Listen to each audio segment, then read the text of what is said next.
গাছের নিচ দিয়ে চলাচলের সময় কিচিরমিচির শব্দই জানান দেয় এসব গাছে বাদুড়ের নিরাপদ আবাস। প্রায় ১৫০ বছরের পুরনো বটপাকুড় গাছে যুগ যুগ ধরে হাজার হাজার বাদুড়ের বসবাস।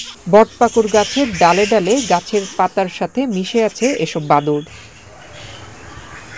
দিনাজপুরের চিরিরবন্দর উপজেলার তেঁতুলিয়া ইউপি গোয়ালন্দ গ্রামের ঠাকুরবাড়ির বটপাকুড় গাছের চিত্র এটি। স্থানীয়রা এরই মধ্যে ১৫০ বছরের বটপাকুড় গাছের বিয়েও দিয়েছেন, ফলে গাছ কাটার চিন্তাও কেউ করেন না, যেন এটা তাদের বসবাসের অভয়ারণ্য। অনেকেই দূর দূরান্ত থেকে বাদুড়ের এই অভয়ারণ্য দেখতে আসেন।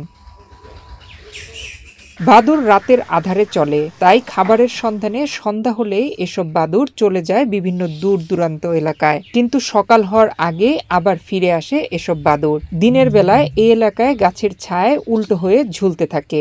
বাদুড় মূলত ফলভোজী। পেয়ারা, লিচু ও জামরুল ইত্যাদি ফলের ঠিকানা খুঁজে বের করতে তারা শব্দ তরঙ্গের সঙ্গে সঙ্গে নাকের গন্ধশক্তির ওপরও নির্ভর করে।